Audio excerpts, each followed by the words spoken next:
Have you ever wanted to write a story but haven't been sure of how to start? Maybe you created a character like I have, but have struggled to decide on a plot to drop that character into. Or maybe you're creative writing for the first time. The truth is that there is no definitive right or wrong way to go about your own writing. Different writing styles is exactly what gives our storytelling a unique, distinguishing identity, and like most things, you never truly stop learning. I have been writing for well over 13 years, and I'm still learning new techniques here and there. I want to share 3 simple tips, give or take, to keep in mind as you start writing a story of your own. Whether you're typing a short story in Microsoft Word or storyboarding for an animation, I hope that these points will provide some guidelines, not rules, as you become more comfortable with your own writing style.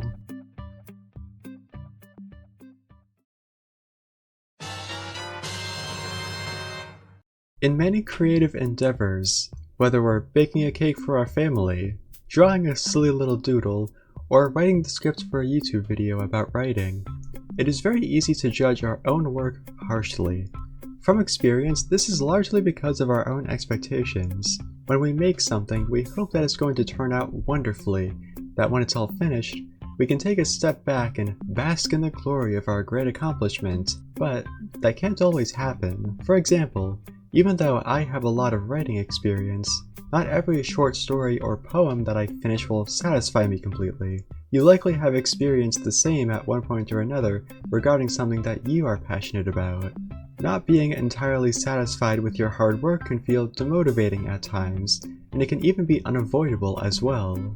To combat this, it's important to recognize the root of the cause of this dissatisfaction: bias. When you do something that you have done well a lot in the past, you hold yourself to do it well again. You've done it a lot, so why can't you do it well again? You think particularly about your own ability, and that can lead to you setting hard-to-reach goals. This isn't to say that setting goals and expectations is inherently a bad thing. Thinking ahead can help to fuel your motivation, after all. At the same time, recognize that every drawing, story, or baked good will not necessarily be better than the last. Even the most skilled people in the world experience that scenario. So instead of thinking, I didn't do this very well, try thinking, what can I change to be more satisfied next time? Using your judgment as a means to grow in place of demotivation will propel your willingness to learn and improve. I know this doesn't correlate to writing exclusively, but I think it's a good decision to acknowledge this philosophy throughout your creative endeavors in general.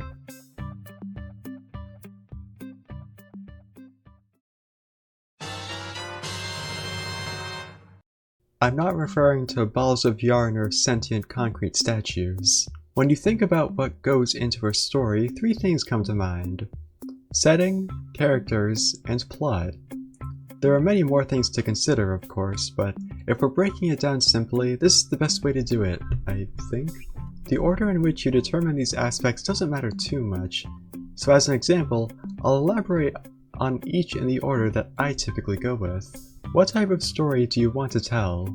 This is arguably the most grand aspect of a story in terms of scope. Think of your plot as the meat and potatoes of your literary meal, since it is practically at the core of the writing process. Choosing a type of story to write can be a big challenge, so here are a few plot types to help you consider the possibilities. The quest plot involves a character ending up in unfamiliar territory, whether they are summoned there or end up there on their own, and they have to face a series of challenges to accomplish a goal. They may be tasked with something big, like saving the world at large, or something a bit smaller, like seeking out an artifact before the bad guy does. The Hobbit is a well-known example of this type, since Bilbo Baggins is convinced to embark on a mighty adventure to save a kingdom. A fantasy setting isn't a requirement for this type of plot, but exposing your protagonist to a new world or new experience is part of what gives this style a unique identity. A tragedy plot is defined by your main character possessing a major flaw, such as a negative trait or being responsible for a great mistake, that ends up impacting their life. The impact is a sort of event that happens in the story that alters its course. If your character's downfall takes place near the end, then the bulk of the story will be setting up for that event to occur, introducing other characters and locations to add emotional depth to the event. On the contrary, placing the big moments near the beginning can open up the story to explore your character's response to it and follow their journey to better themselves. If you've read The Great Gatsby, then you may be familiar with this structure. These are just a few examples to get you thinking. Know that it's not wrong to use media that you're familiar with to garner some inspiration. Nearly every piece of media that exists is similar to something else by nature, so don't be afraid if your ideas closely remind you of something that already exists. What matters above all else is that you are happy with your plot and motivated to explore it. Firstly, it helps to determine the scope of your setting. How large is your world? Do you want your story to take place entirely within one building, a town, a city? Maybe someplace even larger? Your plot may affect the setting in some way. If your story is based on a group of friends exploring a haunted house, your location might be quite small, as your plot does not require a very large space to function. That's just an example, of course. In reality, it could be very different. Or, if your story is about a road trip, then your location may be much larger, including multiple states or even countries. The needs of your plot may control where it takes place. You may be wondering why I'm using the term location instead of setting, and that is because a setting consists of not only a place, but also a time. In relation to the present day, does your story take place decades into the past or far into the future? Keep in mind that the time period has a direct impact on the specifics of your location. The far past didn't have modern computers, phones, or many gas-powered cars, and the future's equivalent of those things could be wildly different from how they are now. If your time period is never directly stated in your story, then context clues should let your readers know when it is. That's not to say you cannot blend time periods, like describing phones being used by people who rely on horse-drawn carriages to get around. If Nimona did it as seamlessly as it did, I don't see why you couldn't too. Also, some settings may be better suited for certain plot types. If you want to write a grand adventure like Lord of the Rings, then you may want to create a large world that is lush with distinguishing locations for your characters to explore. It'd be a little difficult following such a plot type if it all takes place in, say, around a cabin in the woods, for example. When it comes to creating characters, I like to work backwards. By that I mean, I'll create a character that can stand on their own, then work on shifting their traits around to fit into my story. I find that it helps to think of a background first. This doesn't necessarily have to correlate to your story, or it could if you'd like. A character's background and upbringing will likely have an impact on them as a person, or non-person. A 32-year-old man who is a mercenary for a large part of his life will likely act differently from a 32-year-old man who earned a degree to become a doctor. Consider how their past led to their present, as this will help to pinpoint a personality type for them. When you've got an idea of what type of character you'd like your story to follow, considering how you can fit that character into this story. This may require you to change some aspects of their personality or background to make their presence make sense. You know, being born in 1934 wouldn't be very logical if the story takes place in 2077, unless you're dealing with time travel or some jazz like that. Your character can still be unique, but you don't want to have a situation where they feel outright out of place, unless your story relies on that. The same could be said about the other characters present in the story if there are any. If the story is the spaghetti, then the characters are the delicious meatballs.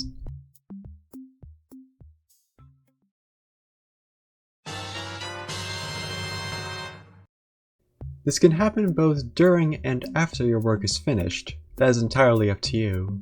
As mentioned earlier, you tend to have a bias towards your own work. Because of this, your opinion of your writing will very likely be different from somebody else's opinion. It could be argued that this is a non-essential step of the creative process, but getting a second opinion allows you to look at your own work from a different perspective.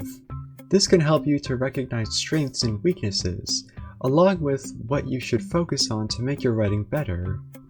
Seek feedback from as many people as you feel the need to. Keep in mind that feedback you receive will differ from person to person.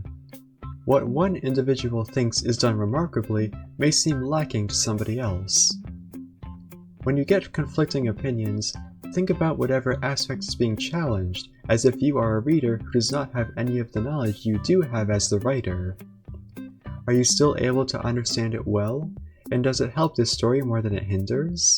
Asking to hear thoughts about your work doesn't make you a bad writer, so don't feel ashamed if you have a lot to critique. It will all help you to strengthen your writing skills in the long run. There are many more things that could be talked about when it comes to creative writing, but this video is more of a few things to keep in mind type of watch, instead of going over most of what there is to know. I just wanted to try making an informational type of video, so please excuse me if it's a little short or some things aren't worded as well as they could be. This is new to me. And if you're new to creative writing, then you may be able to relate to experiencing a few bumps and hiccups here and there. You truly do get better as you gain experience and eventually notice the areas where you shine, along with the areas that could use improvement. Whether you're meaning to make a short story for a writing class, creating a background for your VTuber character, or getting started on your first novel, these few fundamentals of writing often remain the same, regardless of your intent. What matters is that you give it a try, because you can't get better at something if you don't do it. There's a quote I came across somewhere that likens trying something new to writing a poem. If you don't move your pen, you'll end up with a murky puddle of ink. So even if your poem isn't of the highest quality, it will help you far more than not trying at all. Maybe I'll create another video sometime going over the writing process as a whole, or elaborate on a few more specific aspects, we'll see. Until then, happy writing. I hope that this video could help you a little bit, and have fun creating your own stories.